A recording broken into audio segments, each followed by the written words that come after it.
महाराष्ट्रातला एक असा रेल्वे प्रकल्प आहे जो अनेक वर्षांपासून म्हणजे अगदी दशकांपासून फक्त कागदावरच होता, पण आता अचानक तो राष्ट्रीय पातळीवर चर्चेचा विषय बनलाय। मग साहजिकच प्रश्न पडतो की नक्की काय आहे हा प्रोजेक्ट आणि इतकी वर्ष शांत पडून राहिल्यानंतर आताच याला अचानक जाग का आली। चला आज याचाच उलगडा करूया। हो, बरोबर ऐकलं। तब्बल 40 वर्ष म्हणजे जरा विचार करा, 4 दशकं निघून गेली। एका संपूर्ण पिढीने या एका रेल्वे लाईनची फक्त वाट बघितली। यामागचं रहस्य खरंच खूप मोठं आहे आणि हाच आपल्या आजच्या विश्लेषणाचा केंद्रबिंदू आहे। असं नेमकं काय बदललं की इतकी वर्ष विसरलेल्या एका प्रकल्पाला इतक्या तातडीनं इतक्या वेगानं पुढे आणलं जातंय। आपण या प्रवासात सगळ्यात आधी बघूया की या प्रकल्पाचा पुनर्जन्म कसा झाला, मग त्याच्या 4 दशकांच्या वनवासाचं कारण शोधू, त्यानंतर पाहू की कोणत्या एका बंदराने हे सगळं चित्रच बदलून टाकलं, याचा व्यापार आणि समाजावर काय परिणाम होईल, आणि शेवटी निसर्गाचं मोठं आव्हान कसं पेललं जाईल तेही बघूया। तर सुरुवातच करूया रेल्वे मंत्रालयाच्या त्या एका मोठ्या घोषणेने, ज्यामुळे या सगळ्या चर्चेला नव्यानं तोंड फुटलं आहे। आता हे शब्द बघा, युद्ध पातळीवर, हा एकच शब्दप्रयोग पुरेसा आहे हे सांगायला की प्रकरण आता किती गंभीरपणे घेतलं जातंय। इतक्या वर्षांच्या शांततेनंतर ही काही साधीसुधी घोषणा नाहीये, तर हा एका खूप मोठ्या बदलाचा संकेत आहे। मग प्रश्न हाच आहे की एवढा प्रचंड वेळ का लागला? आज इतका महत्त्वाचा वाटणारा हा प्रकल्प इतकी वर्ष फक्त एका फाईलमध्येच का अडकून राहिला होता? चला या रखडलेल्या स्वप्नाच्या इतिहासात थोडं डोकावून पाहूया। गंमत म्हणजे या प्रकल्पाची मागणी काही आजची नाहीये।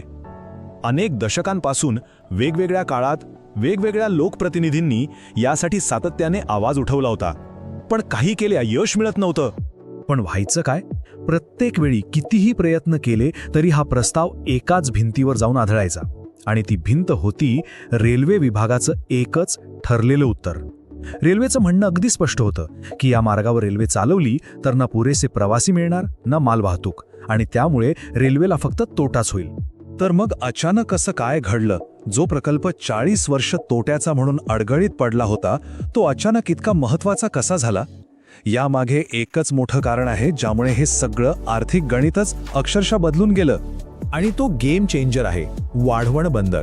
आता साधं गणित आहे, कोणतंही मोठं बंदर तेव्हाच यशस्वी होतं जेव्हा त्याला देशाच्या आतपर्यंत माल पोहोचवण्यासाठी एक मजबूत रेल्वे नेटवर्क जोडलेलं असतं।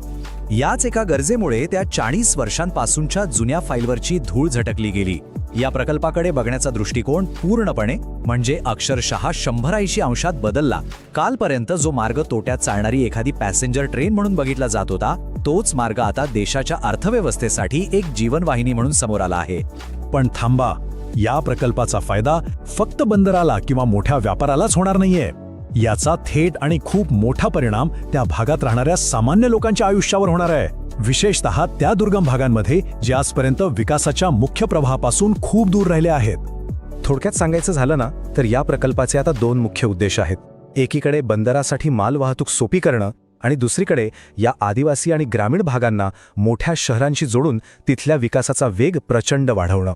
ही रेल्वे लाईन पालघर आणि नाशिक जिल्ह्यांमधल्या विक्रमगड, जवाहर, मोखाडा यांसारख्या अतिशय दुर्गम आणि आदिवासी पट्ट्यांमधून जाणार आहे। म्हणजे विचार करा, असे भाग जिथे आजही मूलभूत सोयीसुविधा पोचलेल्या नाहीत, त्या भागांसाठी ही रेल्वे लाईन एखाद्या जीवनरेखेसारखी ठरू शकते। एक अशी रेल्वे जी त्यांना चांगल्या शिक्षणाशी, आरोग्याच्या सुविधांशी आणि मुंबई नाशिकसारख्या शहरांमधल्या रोजगाराच्या नव्या संधींशी थेट जोडू शकते। बरं, म्हणजे आता राजकीय इच्छाशक्ती पण आहे आणि एक मोठं आर्थिक कारणही मिळालंय। सगळं अगदी जुळून आल्यासारखं वाटतंय, नाही का? पण थांबा, या प्रकल्पाच्या रस्त्यात निसर्गानेच एक भला मोठा अडथळा उभा केला आहे, जो इंजिनियर्सच्या कौशल्याची खरी परीक्षा पाहणार आहे।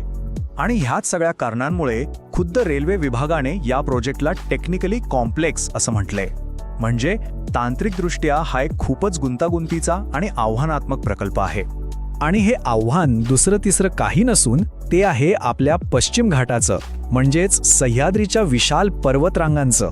हा रेल्वे मार्ग थेट या सह्याद्रीच्या मधून जाणार आहे। उंचच उंच डोंगर, खोल दऱ्या आणि पावसाळ्यातील रौद्ररूप, या सगळ्यामुळे इथून रेल्वे मार्ग काढणं हे एक प्रचंड मोठं इंजिनिअरिंग चॅलेंज आहे। इथे मोठमोठे पूल बांधावे लागतील, लांबलचक बोगदे खोदावे लागतील, आणि या सगळ्यात पर्यावरणाची नाजूक वीण जपावी लागेल। साहजिकच यामुळे हे काम आणखी कठीण आणि प्रचंड खर्चिक होणार आहे. आणि म्हणूनच ही 40 वर्षांची राजकीय आणि आर्थिक लढाई तर जिंकली गेलीये, पण आता या प्रकल्पाची शेवटची आणि कदाचित सगळ्यात मोठी लढाई बाकी आहे, ती म्हणजे निसर्गाशी. त्यामुळे सगळ्यात मोठा प्रश्न आता हाच उरतो की सह्याद्रीचं हे मोठं आव्हान पेलून हा महत्त्वाकांक्षी रेल्वे प्रकल्प फक्त कागदावरचं एक स्वप्न न राहता खरोखर जमिनीवर उतरेल का, याचं उत्तर अर्थातच येणारा काळच देईल.